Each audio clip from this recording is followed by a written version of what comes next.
All right. Well, here we are. It's Dave After Dark. I'm your host, David J. Riley, here at the Backlash After Hours. So glad you could join me tonight. Oh, look, there's a live stream happening. Oh, hold on. I'm going to have to... Been making a bunch of different changes here at the Backlash.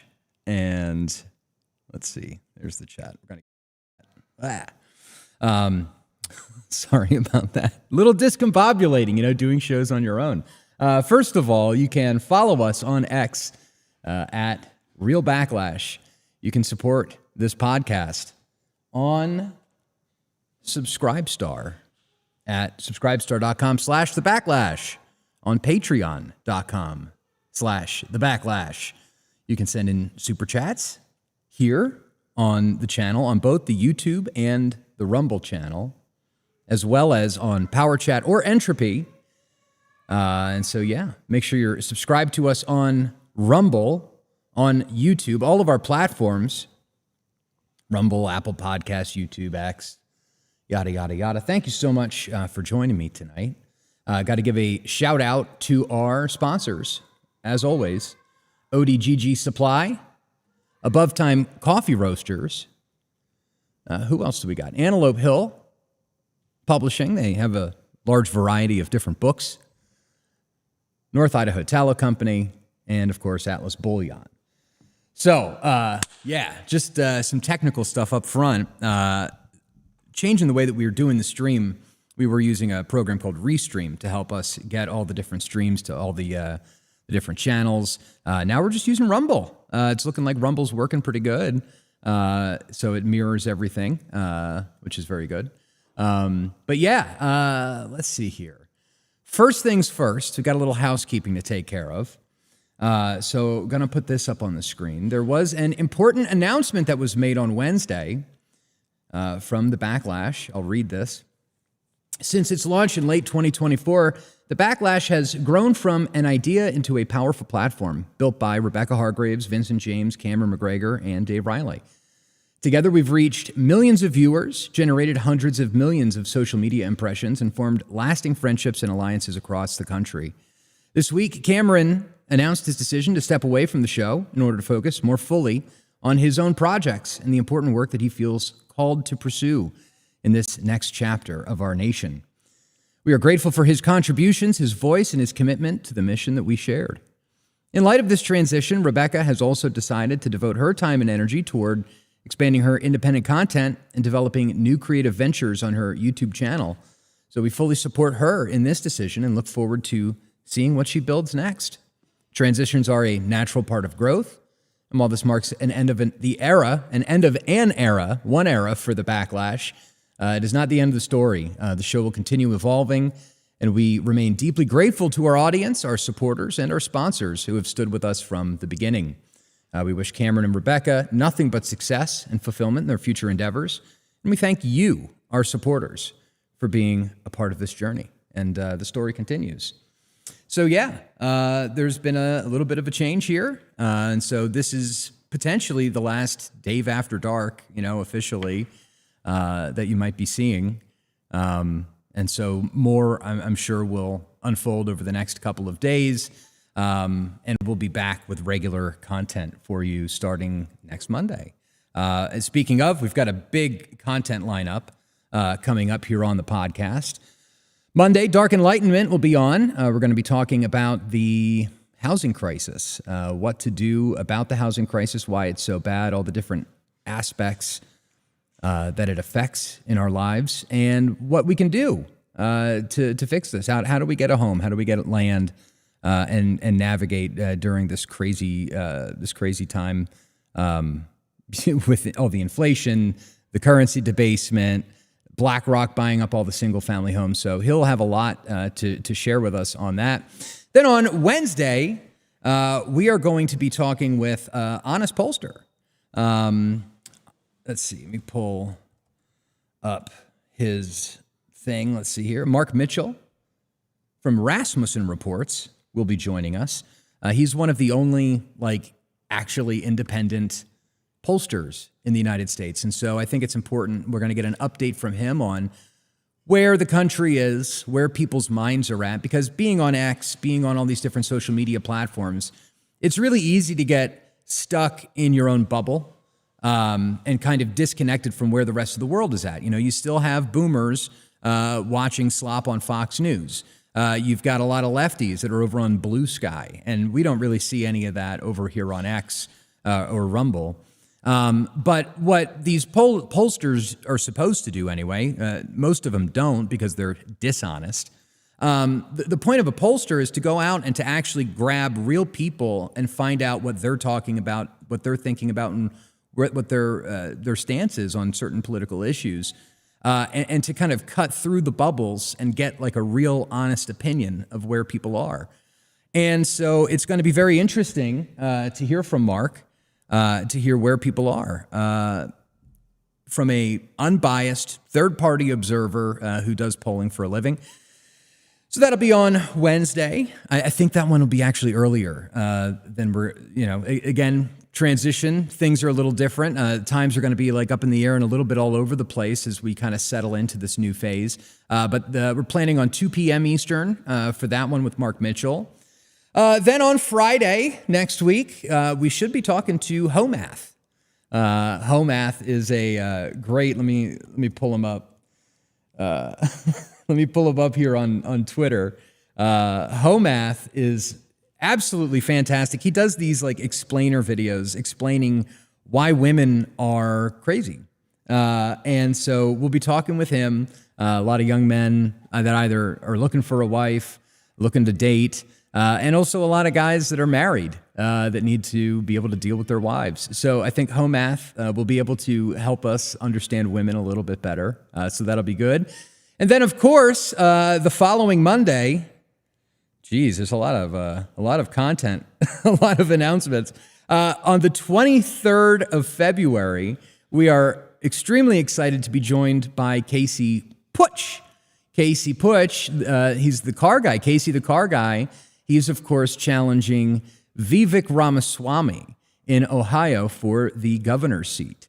So it'll be really interesting to talk with Casey, find out more about his campaign.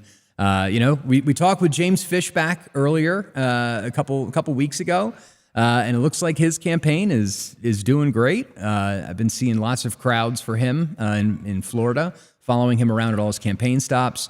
So next we'll be checking in, like I said, on the 23rd with Casey Putsch. We'll find out more about his campaign, how things are going in Ohio.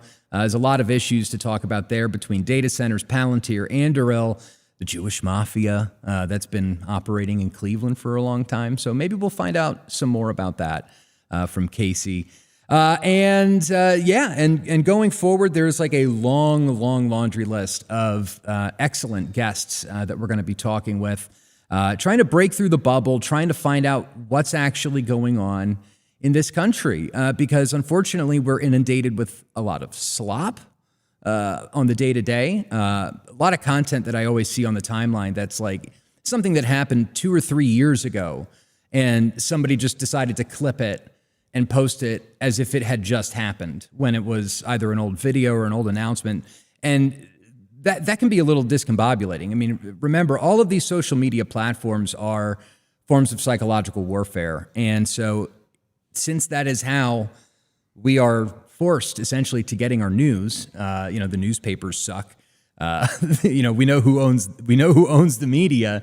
And so in this new media area, it's really important that we break through the bubbles. We find out what other people are saying, so that we can make an honest and good judgment on how to proceed and move forward. Because we are kind of at the beginning of a new age that is more centered on nationalism than globalism, one that's more rooted in tradition than on what the media is selling us. All the Edward Bernays type of media bullshit that's been going on since the 1960s.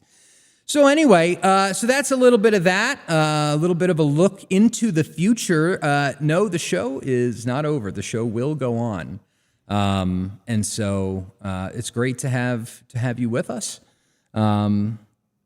Let's just take a quick look. I usually don't do this. I usually ignore the live chats, but I did want to make sure that it's working, and it is. Very good. Very good. I'm not reading that. Yeah, Edward Bernays and Freud were cousins. That's something that I just saw a video on that come out a couple days ago. It's very interesting. They're all related. They are all related. It's like Epstein-occupied government. There's been a lot of revelations about that as well. Howard Lutnick, who lied to the American people, said that he had nothing to do with Epstein after 2005. And then, of course, all of these videos coming out videos and emails showing that he took his entire family to Epstein Island, where, by the way, there is a Chabad center, a Chabad Jewish center, just a kayak away. You might want to check out the last stream that we actually did all together here on the Backlash. If you haven't seen it already, it is this one, episode 114, the unredacted truth about Jeffrey Epstein, globalism, and world power, or world domination. You might want to take a look at that stream if you haven't seen that already. Because we dove very deep into a group called Chabad Lubavitch, which seems to be very well connected with all of these so-called right-wing leaders throughout Europe, South America, and America. So definitely worth checking that out. Now, what else is going on here? I wanted to talk a little bit about this big happening this week. The Twitter feeds were alight with a woman named Carrie Prejean Boller. That's this woman right here, Carrie Prejean Boller. She's a member of the White House Religious Liberty Commission, and she kind of threw a big monkey wrench into this thing. This week, let's see, I've got it over here, juggling all these different. There was a video. Let's see, this is from the Justice Department. They have, as a subset, a task force on religious liberty, or a religious liberty commission. This was called into being by Donald Trump on May 1st of 2025. I don't think we've ever had a religious liberty commission before in this country. But Donald Trump made one. And it's very interesting because here's the DOJ's website. We've got the list of people that are on it. Now, who's leading the Religious Liberty Commission here? Let's see. It is Texas Lieutenant Governor Dan Patrick, who's the chair, Dr. Ben Carson, and Mary Margaret Bush. All of them are Zionists, by the way, in case you didn't already know that. As a matter of fact, Texas Lieutenant Governor Dan Patrick, the chairman for this Religious Liberty Commission, check this out. This is from his Instagram. Let's see if we get the audio. I was outraged by the brutal attack on Israel on October 7th. Because I wanted to do more than just give words of support, a few weeks ago I announced my campaign was buying $3 million worth of Israeli bonds. The response was so positive that I've decided to double that to $6 million. Oh, $6 million. Can you believe it? $6 million.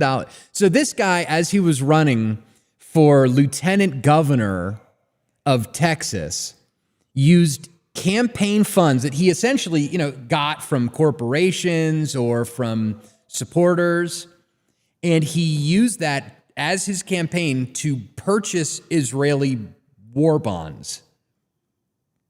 3 million. And then he doubled it to the magic number 6 million.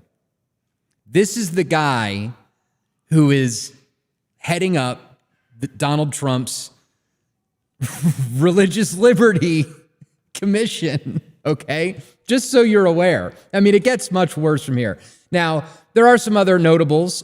Bishop Robert Barron, he's on the commission. He's a pretty good guy.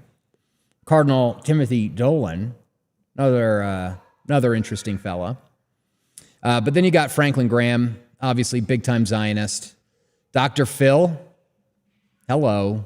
He's another one. Eric Metaxas, big Zionist. Kelly Shackelford. And then this woman, Pastor Paula White. Do you guys remember Pastor Paula White? Do you remember this crazy woman? I think I've got a video of her. Yeah, here it is. And strike and strike and strike and strike and strike until you have victory. For every enemy that is aligned against you, let there be that we would strike the ground, for you will give us victory, God. I hear a sound of abundance of rain. I hear a sound of victory. Dude. I hear a sound of shouting and singing. I hear a sound of victory. I hear a sound of an abundance. All right, that's enough. We've got crazy people here. We've got crazy people on the Commission for Religious Liberty. Wow. So anyway, as the council got together in their live stream that you should go watch, by the way, which there's very few people that have actually watched this actual committee hearing. If you look on the YouTube, 20,000 views, 5.9 thousand views. Like nobody's paying any attention to this. But it's worth it. Because this woman, Carrie Prejean Boller, who is, I guess she was like in a Miss America beauty pageant type of thing. Don't know how she got based, but apparently here we are.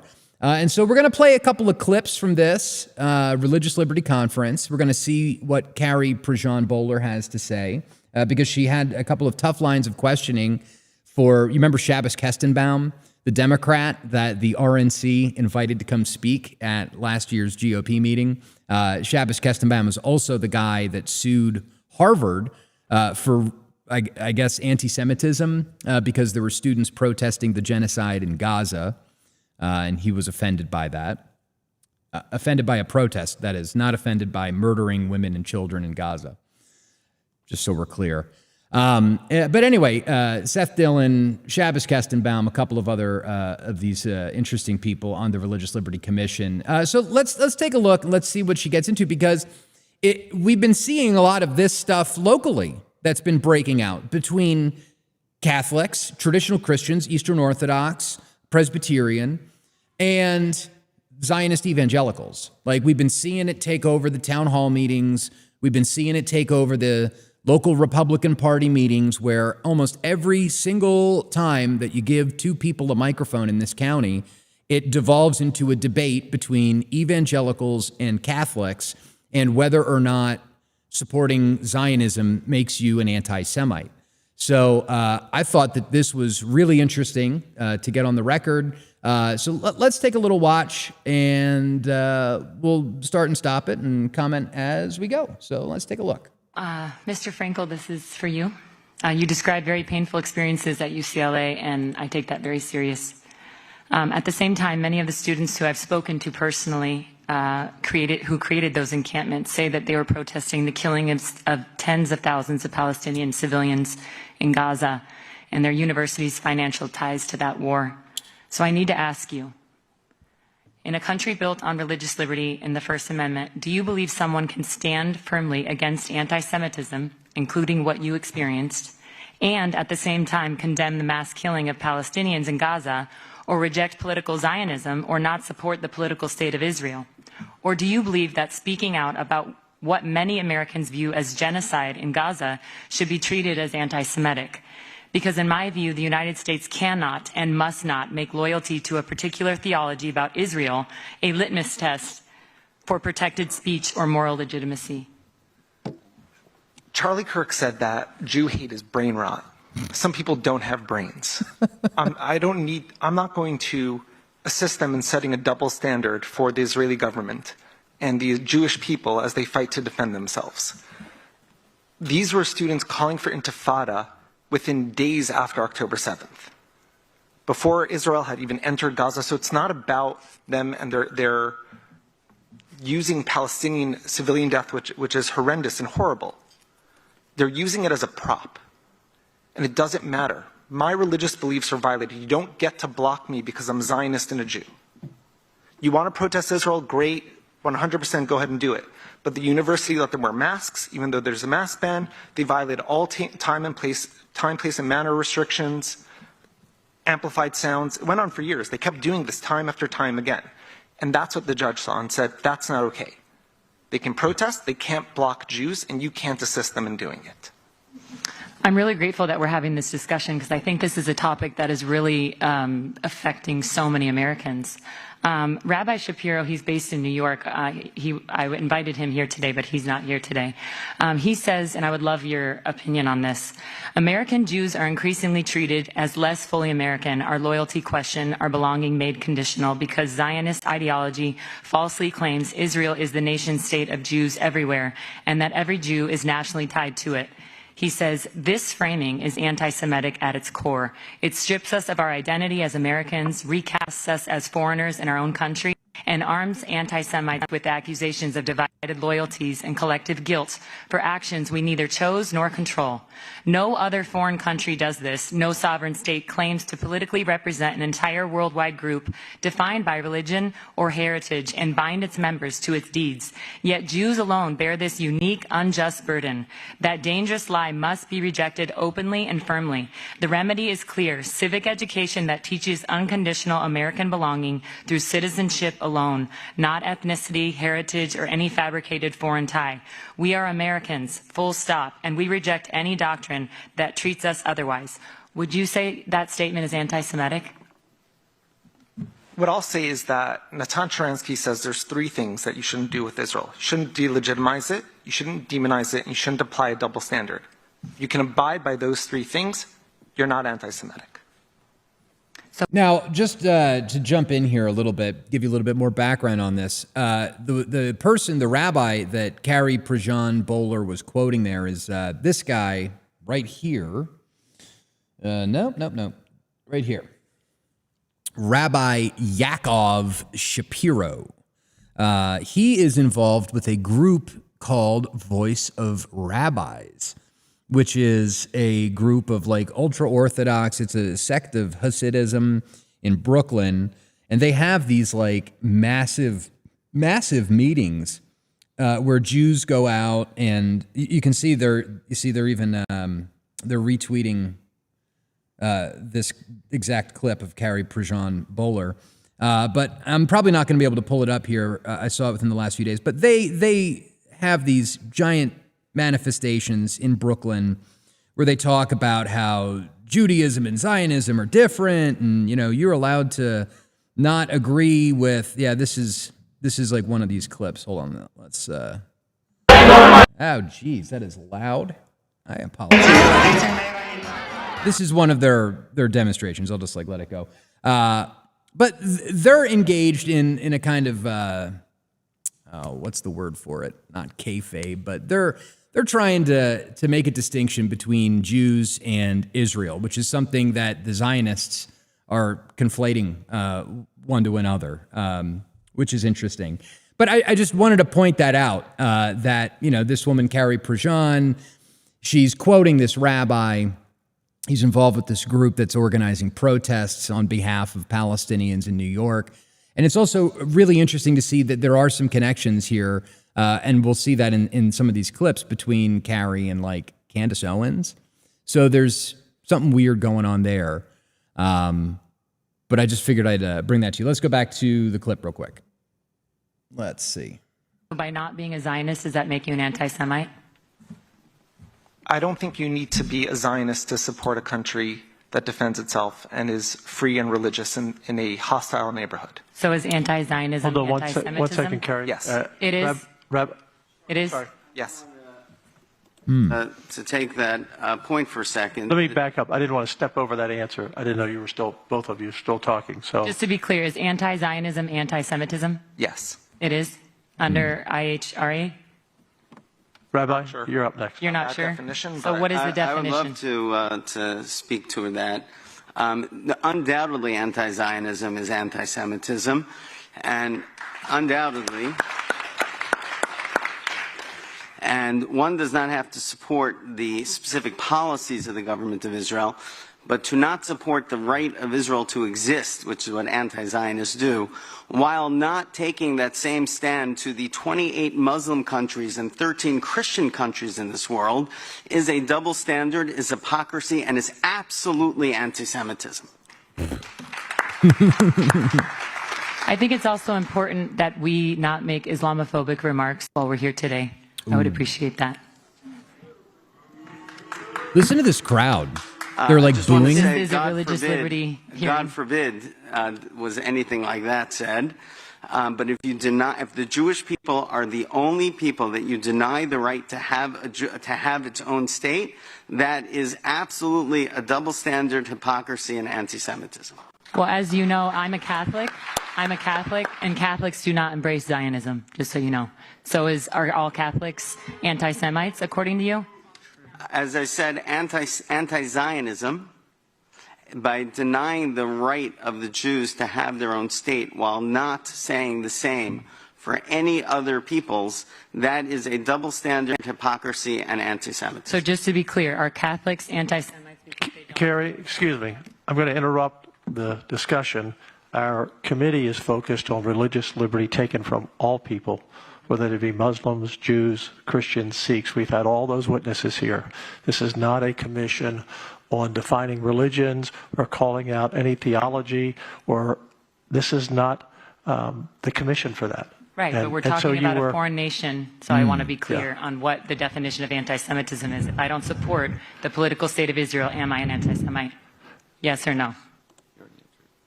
They already answered. Asked and answered. According to you on the record, yes? If I don't support the political state of Israel? I don't personally label people. But what I'm saying is, if somebody states if somebody says they're an anti-Zionist, they are saying about themselves that they have a double standard and hypocrisy, and they're taking anti-Semitic positions. Okay. Carrie, do you feel like you have your questions in? I don't agree with that, because as a Catholic, I don't agree that the new modern state of Israel has any biblical prophecy meaning at all. So that's my stance, and I'm Catholic. Yeah.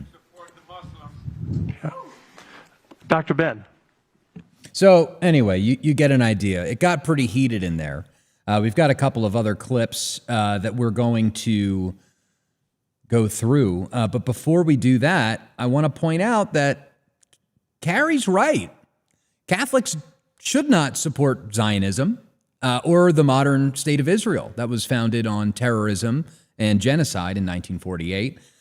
There's a quote here from the Honorable, Blessed St. Pius X. And, you know, there's a lot of Catholics out there that have a deep and abiding veneration for St. Pius X. And they like to skip over this one, though. So I'll read his statement. This was taken from the Complete Diaries of Theodore Herzl, published in 1960. It says, "We cannot give approval to this Zionist movement. We cannot prevent the Jews from going to Jerusalem, but we would never sanction it. The soil of Jerusalem, if it was not always sacred, has been sanctified by the life of Jesus Christ. As the head of the church, I cannot tell you anything different. The Jews have not recognized our Lord. Therefore, we cannot recognize the Jewish people. There are two possibilities. Either the Jews will cling to their faith and continue to await the Messiah, who for us has already appeared.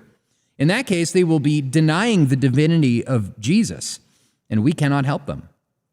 Or else they will go there without any religion, and then we can be even less favorable to them. The Jewish religion was the foundation of our own, but it was superseded by the teachings of Christ, and we cannot concede it any further validity. The Jews, who ought to have been the first to acknowledge Jesus Christ, have not done so to this day. After all, there are other bonds than those of religion, courtesy, and philanthropy. These we do not deny to the Jews. Indeed, we pray for them that their mind may be enlightened. And so if you come to Palestine and settle your people there, we shall have churches and priests ready to baptize all of you." That's what St. Pius X had to say about Zionism. There are also a lot of other saints that talked about this political project of Zionism as well. One of them being St. Maximilian Kolbe, who in his collected writings talks about how the Freemasons and the Zionists have worked together with the Rothschilds to colonize Palestine. So, yeah, Catholic teaching is pretty clear on this. And so if you've got a Catholic that's saying that they are a Catholic and a Zionist, you're dealing with somebody that was either poorly catechized or you're dealing with a liar. You're dealing with somebody that has been paid off. And we've been seeing a lot of that recently. There was a group called the Catholic League. Let me pull them up real quick. And the Catholic League, here's their Twitter account. It's led by a guy named Bill Donahue. The Catholic League came out and called Carrie Prejean Boller a rogue Catholic because, well, after she brought up this line of questioning, she was ousted by the Religious Liberty Commission, right? She asked these very pointed questions. If I don't support political Zionism, if I don't support the state of Israel, does that make me an anti-Semite? The answer, yes, it does. So this whole thing got her apparently ejected from it. There's some controversy as to whether or not she has been actually ejected. She's got some tweets up on her profile. By the way, go follow her. She's launched from like 5,000 followers to 90,000 followers over the past few days. Does seem a little coordinated, but she said forcing people to affirm Zionism on a Religious Liberty Commission is the opposite of religious freedom. I will not resign, and I will not be bullied for following my Catholic conscience. And so this was a response to Shabbos Kestenbaum. She's got some other tweets where she talks about how basically the only person that can fire her is POTUS, right? What will the president do? Remove the Catholic who stood for her religious beliefs while serving on his Religious Liberty Commission? I hope he makes the right decision. Let's pray for Trump. Obviously, I'm not holding my breath. Miriam Adelson bought him out. We know who Trump's in bed with. And, I guess with these Epstein revelations, we know a little bit too much about who he's in bed with. But I don't see that happening. or at least I don't see her staying on.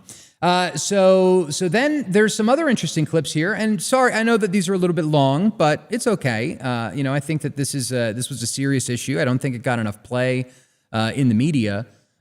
So I think taking the time to watch some of these clips is really good. Here's a line of questioning between this woman Carrie Prejean and Seth Dillon, the head of the Babylon Bee. Let's take a listen. Seth, I know you're big on free speech. Babylon Bee wouldn't exist if you didn't have freedom of speech, and I'm full supportive of that.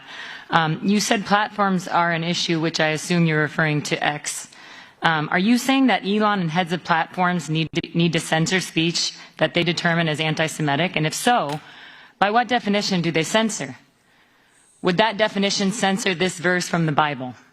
The Jews who killed both the Lord Jesus and their own prophets and drove us out and don't please God and are contrary to all men. 1 Thessalonians 2:14.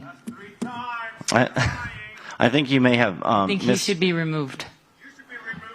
I think he should be removed. Excuse me. We will not have outbursts from the audience. If there's a further outburst, I will ask you to leave. Thank you, Chairman. All right, you're out. Please escort this gentleman. We will not be interrupted. Thank you. We're having a discussion. It's very important. I think you may have misheard what I said about platforms. I said platforms are not the problem. Promotion is the problem. So what I advocate for, I actually personally advocated for Nick Fuentes to be reinstated on X when Elon took it over. Not because I like what he has to say, but because I love that he has the right to say it. So even these ideas that I steadfastly oppose, I think the solution to them is to push back on them. Better speech, more speech, good speech in response to bad speech. So you may have just misunderstood what I was saying there about the platforms. Yeah, I understand. Thank you. And then, Leo, thank you so much for being here.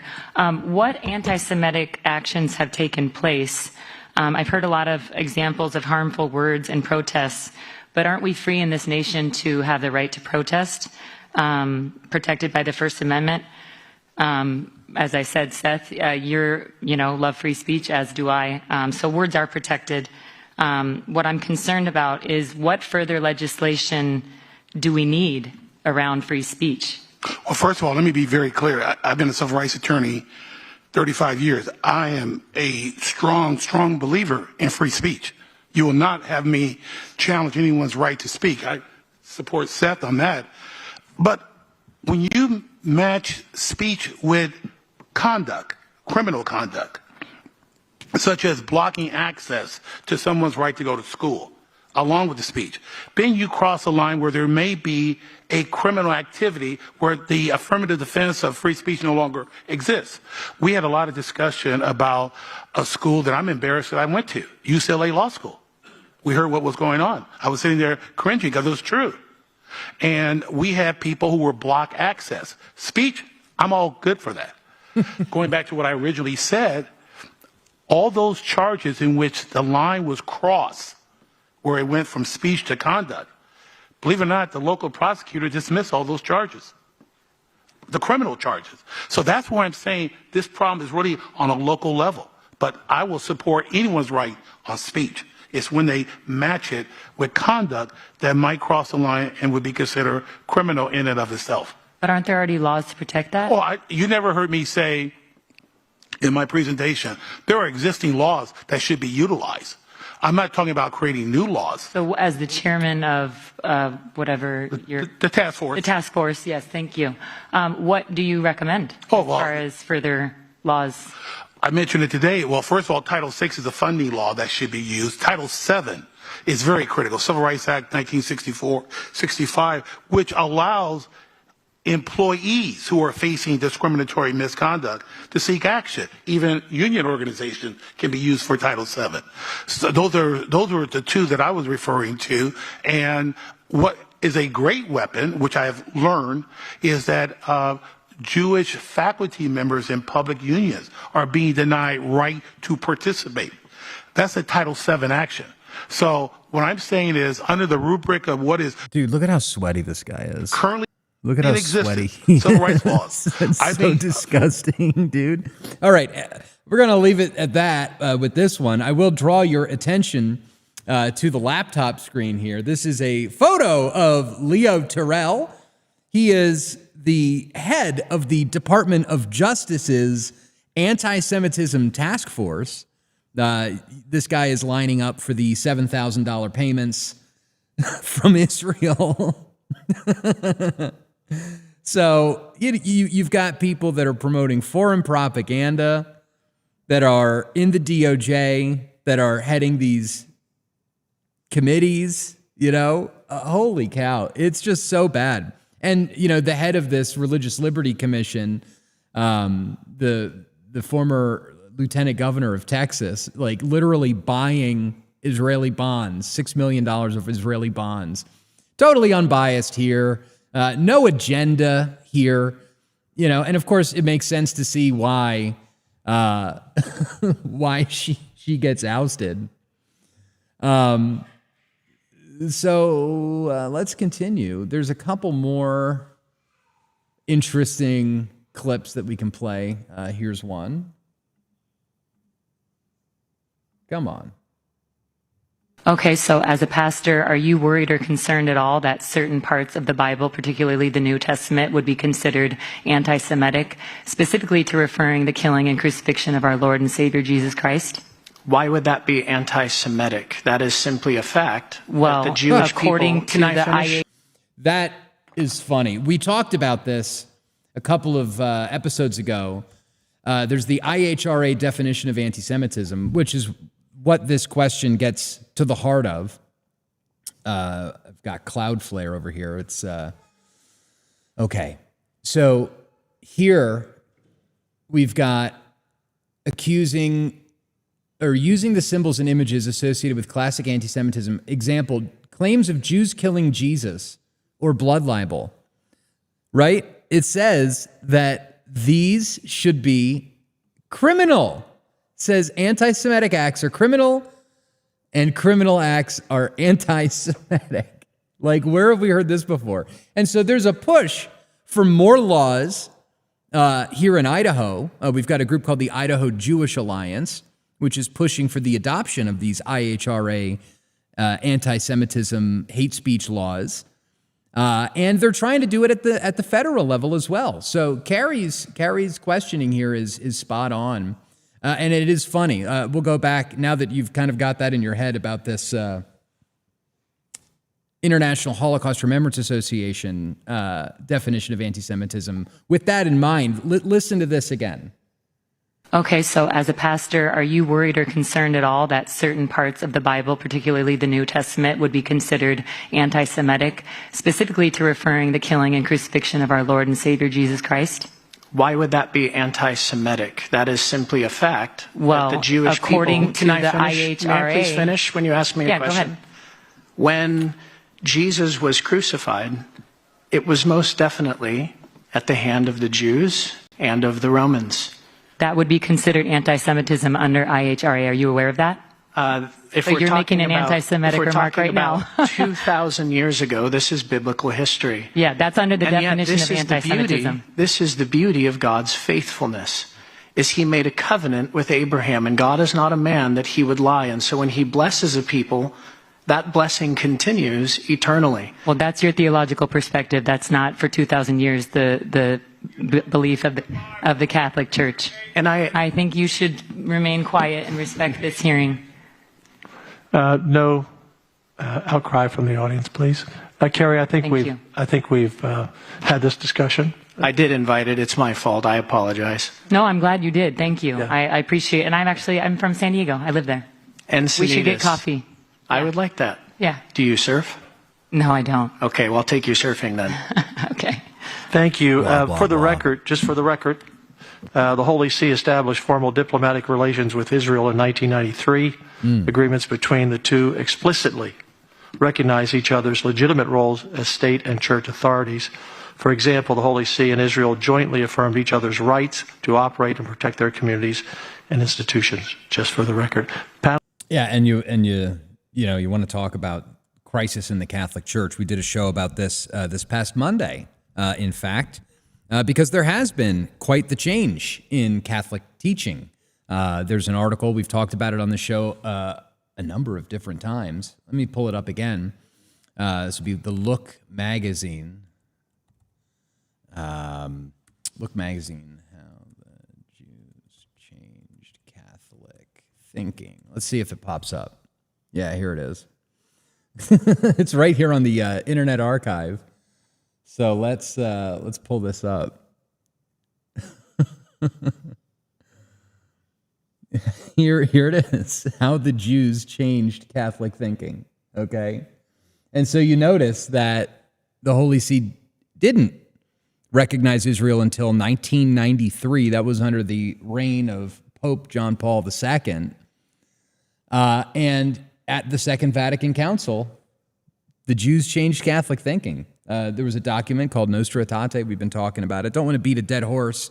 We'll probably do some more content on this. We'll get like an expert on the show to discuss. But yeah, it's pretty interesting. And so there are some other clips and things which are worthy of bringing up. One of them being this letter here from the patriarchs and the heads of the churches in Jerusalem, a statement on unity and representation of the Christian communities in the Holy Land. It says, I'll read this in full. The patriarchs and heads of the churches in the Holy Land affirm before the faithful and before the world that the flock of Christ in this land is entrusted to the apostolic churches which have borne their sacred ministry across centuries with steadfast devotion. Recent activities undertaken by local individuals who advance damaging ideologies such as Christian Zionism mislead the public, sow confusion, and harm the unity of our flock. These understandings have found favor among certain political actors in Israel and beyond who seek to push a political agenda which may harm the Christian presence in the Holy Land and the wider Middle East. Holy Scripture teaches us that though we are many, are one body in Christ and individually members one of another, to claim authority outside of communion with the church is to wound the unity of the faithful and burden the pastoral mission entrusted to the historic churches in the Holy Land where the Lord lived, taught, suffered, and rose from the dead. The patriarchs and heads of churches further note with concern that these individuals have been welcomed at official levels, both locally and internationally. Such actions constitute interference with the internal life of the churches and disregard the pastoral responsibility vested in the patriarchs and heads of churches in Jerusalem. The patriarchs and heads of churches in Jerusalem reiterate that they alone represent the churches and their flock in matters pertaining to Christian religious, communal, and pastoral life in the Holy Land. So here's an official document from the Catholic Church saying that Christian Zionism is a damaging ideology and that it sows disunity and discord everywhere that it is preached. We've also got a great clip here from Scott Hahn. For those of you who don't know, Scott Hahn was a very famous Protestant who converted to the Catholic Church. I think it was in the 1990s. Basically, he tried to disprove Catholicism, couldn't, and became Catholic. And so this is his take on the Catholic Zionist issue. Let's take a listen. Got to be very careful about labeling people anti-Semites, because on the other side of the spectrum, we have to recognize that to be a Catholic Christian, to be a New Testament Christian, does not in any way cause you to embrace Zionism as the fulfillment of prophecy. And so if somebody speaks out against a Zionist political agenda, with whatever consequences, with respect to Gaza or missile strikes and so on and so forth, I'm just really cautious about even taking one step into the political arena. Got to be very interesting, isn't it? Interesting. We've got a noted Catholic apologist weighing in now. Let's take a quick listen at what the new Holy Father, Pope Leo XIV, has said. At the same time, we see this in the Holy Land, where despite the truce announced in October, the civilian population continues to endure a serious humanitarian crisis, adding further suffering to that already experienced. The Holy See is especially attentive to any diplomatic initiative that seeks to guarantee to the Palestinians in the Gaza Strip a future of lasting peace and justice in their own land, as well as to the entire Palestinian people and the entire Israeli people. In particular, the two-state solution remains the institutional perspective for meeting the legitimate aspirations for both peoples. Yet sadly, there has been an increase in violence in the West Bank against the Palestinian civilian population, which has the right to live in peace in its own land. Not a lot of people, a lot of Christian Zionists very upset with statements like that. So anyway, it's been very interesting to see this kind of play out, and it's almost kind of, ironic. There's some level of irony here that is not at least lost on me, that we've got a religious liberty council discussing the issues of whether or not you have to support Israel or else you get called a nasty name. And it also is worth pointing out that there's like two different kinds of anti-Semitism. There's anti-Semitism and anti-Semitism. What do I mean by that? Well, I mean by that there is like an actual like biological determinist hatred of somebody because of who their mother was. Who does that sound like? Right? And then on the other hand, there's like quoting scripture. There's the truth. There's 1 Thessalonians 2:14-16. And it is what it is. Jewish behavior is what it is. They've killed 70,000 people in Gaza, women and children, indiscriminately murdered. You've got rabbis in America that own things like OnlyFans, MindGeek, and all of these different pornography websites, the media, the banks. You've got Jeffrey Epstein. And so is calling that stuff out anti-Semitism? Well, to those in the ADL and people on this Religious Liberty Commission, that's anti-Semitism. But to the rest of us that aren't totally lost in the sauce, we're not crazy, it's the truth. So read it and weep. I don't know what to tell you. But yeah, so for her line of questioning, they are attempting to oust Carrie Prejean from the Religious Liberty Council. We'll have to follow up on that and see how it goes. But it is nice to see some of this stuff getting put on the record with these characters. Go watch the clips and definitely follow. I've been clipping all of this content from Chris Menahan over at InfoLib News. He's a great follow on X. He spends a lot of time watching these super boring meetings and pulling relevant clips from them. Definitely check him out. InfoLib News over on X. And so with that, one of the other kind of levels of irony that I wanted to discuss is specifically this concept of religious liberty. Because, the president made this council. He appointed people like Robert Barron, Cardinal Timothy Dolan, this woman, Carrie Prejean, on this religious liberty council. And if you actually familiarize yourself with the teaching of the church, you can read certain documents like Quanta Cura, which is written by Blessed Pope Pius IX in 1864. You can also read the Syllabus of Errors, which was written by Pius IX in 1864. And in the Syllabus of Errors, anyway, number 79, he says, "It is false that the civil liberty of every form of worship and the full power given to all of overtly and publicly manifesting any opinions whatsoever and thoughts conduce more easily to corrupt the morals and minds of people and to propagate the pest of indifferentism." So what the Pope is saying here, he is condemning the idea that you have the right to religious liberty. The church has always condemned religious liberty, and this is one of the key things here in the crux for traditional Catholics that are dealing with these issues, because that's one of the three main things that were changed at Vatican II.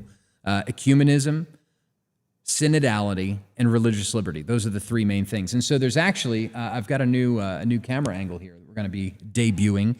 There is a book called Religious Liberty Questioned by Archbishop Marcel Lefebvre.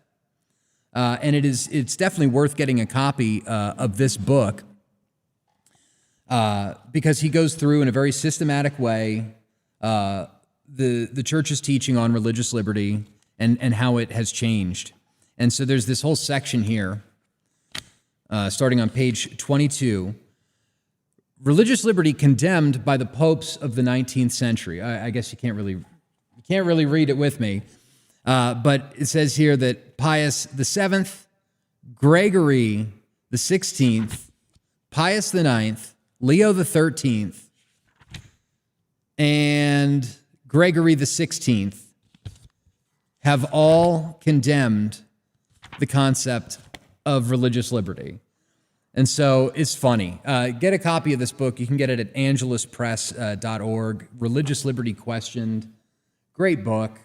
And so it's just very funny that this particular issue is going to be broken on the national stage. Like I said, this is something we've been dealing with locally with Candlelight Christian Fellowship, the local Republican Party, and all of these different people kind of warring with one another about whether or not we have to support Israel to be a good Christian. This has been a topic of discussion at the local level since at least 2022, and now we're starting to see it hitting kind of a higher watermark, if you will, with this Religious Liberty Commission, with the Department of Justice. It's going to become a problem, and Catholics are going to have to pick a side. Are we with the Philos Project? Are we with Paul Singer? Are we with all of these Jewish oligarch billionaires that are attempting to buy off Opus Dei and the Catholic Information Center? They've already bought off J.D. Vance, it seems. And so, be reminded of some of this stuff. The quote here from St. Pius X. It's super important. The Catholics are the main character here. I'm sorry. But that's how this is going to go. There's also some updates, a little bit of updates as we kind of move on and start to wrap things up here. We talked about Donald Trump's Board of Peace a couple of weeks ago, and Israel has now officially joined the money laundering op. The Board of Peace has now welcomed Israel as a founding member in their new international organization. You've got to go back. I forget which episode it was. Maybe I can pull it up on the screen. It wasn't too long ago. I'm pretty sure it was this one right here. It was From Miami to Davos, episode 110. Cameron went off about Donald Trump's Board of Peace and how absolutely shitty and corrupt that's going to be going forward. They're building, these real estate mansions on top of the bones of the dead. Not good.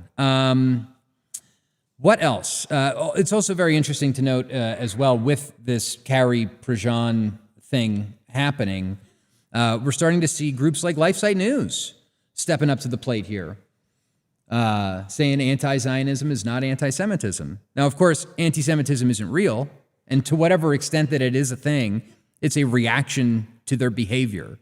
It's not just because of the color of their skin is different. No, it's the behavior. It's the content of their character. Okay, that's what's at issue here. And so, anti-Semitism is just a fake, made-up word that's used to bully people. Also, have to mention that something crazy happened in France today. Here we go.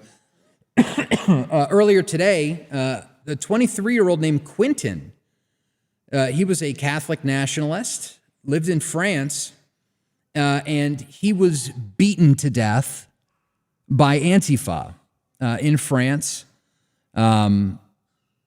This is from Martin Sellner, says the Antifa terror organization that killed Quentin is still allowed to operate in France to this day, even though the group that this young boy, Academia Christiana, they've been suppressed in the French Republic.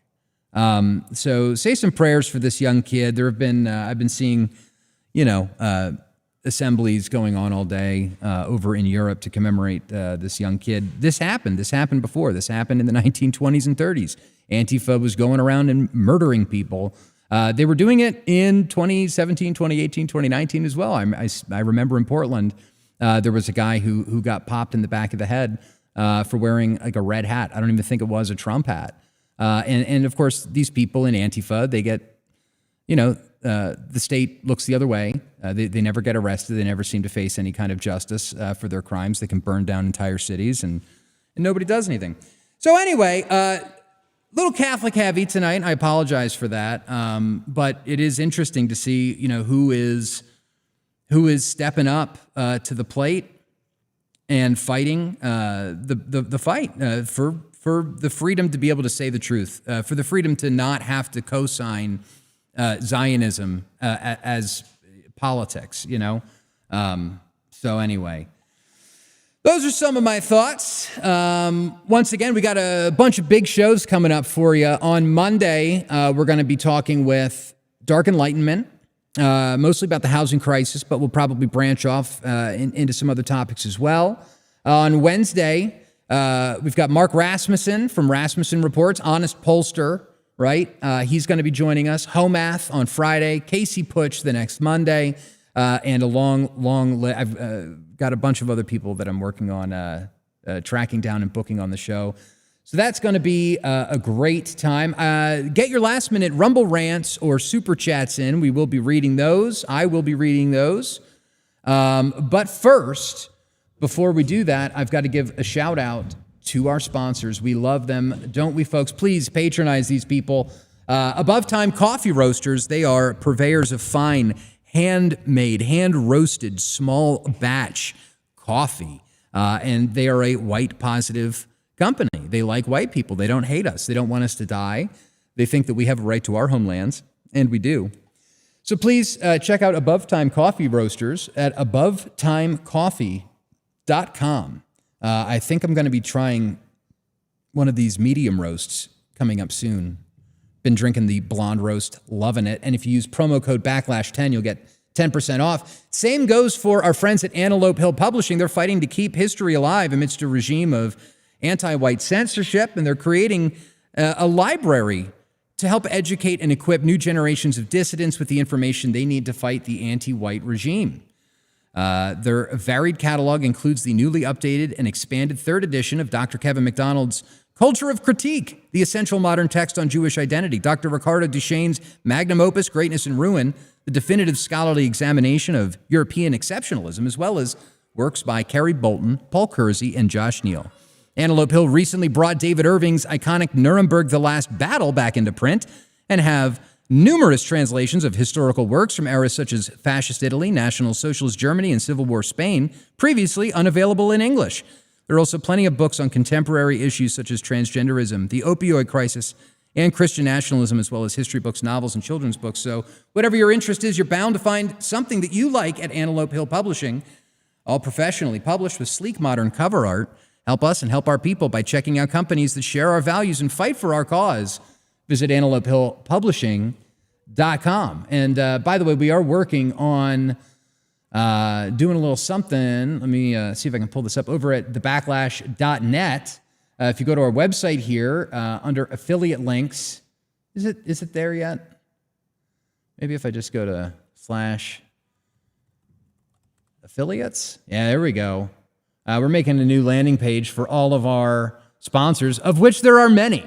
So we're going to break up some of these ad reads and get to your super chats. But please go visit thebacklash.net. You can get to all of our affiliate links and all of our great sponsors, all the back episodes of the show. And hey, if you want to help us keep going, bring in some conversations that are very needed in this day and age, you can donate and super chat. And we've even got some merch. We're going to be adding some merch too. We're going to be getting the Randy Weaver tees up. I've got them designed, so they'll be up soon. Please visit thebacklash.net. Okay, now let's see how this works, because this is going to be new. This is a little different. I'm using Rumble Studio and Power Chat. So let's see how this goes. Nothing on entropy. What's today's date? The 13th? Okay. Anonymous sent $5. I hope all the hosts succeed in this new chapter. Christ is King.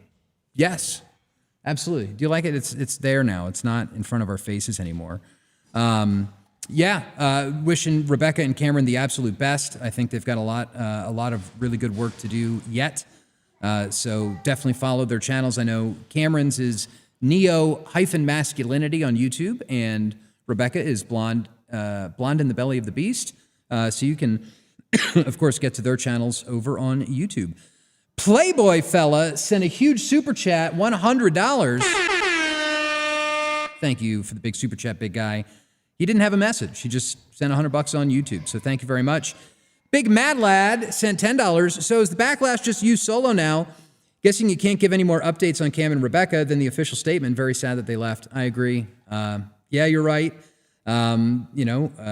We've got the statement, and that was approved by everybody, and wish them the absolute best. This show would not exist without them, and we've done a lot of really good work. I think that the first 115 episodes of the show were, prophetic in a certain way. There's a lot that we talked about that has yet to unfold. That will. It will unfold. Things like this great financial crisis that we are on the cusp of. As Pam Bondi goes before Congress and starts bitching about the Dow. Did you see that clip where they're trying to hammer her down on Epstein, and she's like, "But did you see the Dow's at 50,000 today?" What is wrong with you? So anyway, we've got a lot yet that we're going to be seeing. So I'll be here with you for that, and of course, I think Rebecca and Cam, they'll be around too. So you'll be able to get all of our content individually, uniquely, on all of our channels. And God knows what the future has in store, but wish everybody the best of luck. Let's see, Rocco D2 sent $5 on Rumble. Your co-host is too hot, too based, mind blown. Only thing that keeps me from staring is L. Ron Hubbard. Bro. We have some of the funniest people. Let's see here. I think we've got another one over on YouTube. Ryan Haas, 8716, sent $10. From a self-admitted Dave disliker, sad about the split, but respect for carrying on, man. I'll stick around. You've grown on me, LOL. Oh, well, thank you very much. Yeah, man, I'm not a dick. I don't know why. I think it's mostly just a meme. I have a punchable face. It's okay. I can take it. But yeah, all right. Well, that does it for the super chats that I'm seeing so far. We've got a couple more ads to read, so get your last minute super chats in. Before we do that, I've got to tell you about tallow. I've got to tell you about tallow soap. I've got to tell you about North Idaho Tallow Company. They are a fantastic family-owned company here in North Idaho that produces some of the finest soap and skincare products that you will ever try. They've got handcrafted soaps, balms, lip balm, and candles as well. I don't know if you're aware, but some of these new candles have like soy in it. And when you burn the candles, the soy makes you gay because you're breathing that in. And so if you want some quality handcrafted candles that won't make you gay, you can get some of the IR infrared light as opposed to sitting in front of a screen. You could do that at NorthIdahoTallowCompany.com. And a reminder that orders over $100 ship for free. And like I was saying about the imminent financial crisis that this country faces, and we are, it's going to get bad out there, folks. Whether it's the housing crisis, the inflation problem. One of the other things that we got right on this show, by the way, was what was going on in Venezuela. I don't know if you saw or not, but the first shipment of Venezuelan oil went to Israel. It's not coming to the United States. So we aren't going to be seeing dramatically cheaper gas, unfortunately, which means inflation is going to be going up, especially if we go to war with Iran. And that means that you need to take precautions by protecting your wealth with gold and silver from our friends at atlasbullion.com/backlash. You can stack precious metals the easy way by signing up for a subscription, with silver subscriptions as low as $55 a month, gold subscriptions as low as $200 a month. But really, you should be stacking as hard as you can because we are undergoing a great reset, a great monetary reset is underway. So you can get protected with atlasbullion.com/backlash. Once again, you can find all of those links on the website at thebacklash.net. We've also got a very interesting new partnership that I'm very proud to announce. Didn't get to do it on the Wednesday show, but we're doing it now. CoinKite. We now have an affiliate deal with CoinKite, and I am so happy. I can shill Bitcoin till the fucking cows come home, and no one is going to say a damn word to me, okay? We're going to get Marty Ben on the show. We're going to get a bunch of Bitcoin guys on the show. We'll probably get Jack Cruz back. And so now if you want to go shopping for a hardware wallet that will keep your funds secure, safe, from being stolen by either the federal government or the Israelis, you can get yourself a cold card. These are the premier Bitcoin wallets, par excellence, hands down. There is no second best. The cold card Q, and we get a 5% commission if you decide to buy one using our link. So please check out our friends over at CoinKite if you are trying to protect your stack, protect your Bitcoin. Don't leave it on an exchange, and don't use Coinbase. We're gonna put out some content about this because it's really important. It is important, especially for those of us that are married. We have a wife to take care of, kids. We have to be thinking of how to protect our money because this U.S. dollar system is not going to be around forever. You can look at every fiat currency in history, and every single one of them has collapsed.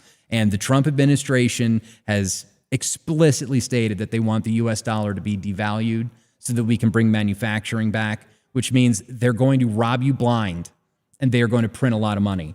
So gold, silver, Bitcoin, and you can do it with all of our friends on the website. And last but not least, of course, ODGG Supply. If you're ready to go blanky mode, you're ready to go bug out mode, if you're ready to go help your neighbors in a time of disaster, ODGG Supply has got you covered. They've got backpacks, rucksacks, sleeping bags, tents. They've got military surplus of all kinds from like every country. They've even got night vision, thermals. You can get all kitted out and go LARPing with our friends over at ODGG Supply. They are the best in the business. And if you use promo code Backlash25, you will get free shipping on your order. And we've got some big collabs coming up to announce with them as well. I think Alex, and do you know the Native Patriot? You might have seen him hanging around on Twitter. He is one of the finest Native Americans, feather, not dot. He is one of the finest Indians I have ever had the pleasure of meeting. And he's going to be coming up here to North Idaho with Alex. And I think we're going to go out in a tank. So we're going to be bringing a lot of new content here. We're going to get out from behind the desk a little bit in the future, too. And I'm going to take you around North Idaho. I'll show you the ropes. I'll give you the 2-cent racist tour. There's where the Aryan nations were, and that's Randy Weaver's house. We're gonna get out from behind the desk as this channel continues to grow and change and play with new ideas. So please, if you haven't already, hit the like, smash follow button, whatever below. We do appreciate it because we're just getting started here at the Backlash. Let me just see. My assistant, my lovely assistant, is waving at me that there's a super chat that I'm, I guess, not seeing from a self-admitted Dave disliker. That one? Can you screenshot it and text it to me? Let me refresh over here as well. Maybe it's on Entropy. No, it's not on Entropy. Okay, hold on. My wife is texting me. Thank you, beautiful assistant. Yeah, from Playboy, $100. I think that was just the one. But anyway, thank you very much, Playboy fella. Hey, thank you for the support. Love to see it. Yeah, super excited to keep keep this show alive, to keep going forward with you. Like I said, this might be one of the last Dave After Darks, depending on how things play out. This might just be the Backlash going forward. We'll have to see the next couple of days. It'll be interesting. But yeah, Monday, Dark Enlightenment. Wednesday, Mark Mitchell from Rasmussen Reports. Friday, Home Math. And then the next Monday, Casey Putsch. Big shows lined up for you. A lot of content coming your way. So God bless you. Thanks for sticking with us. And have a great night. See ya.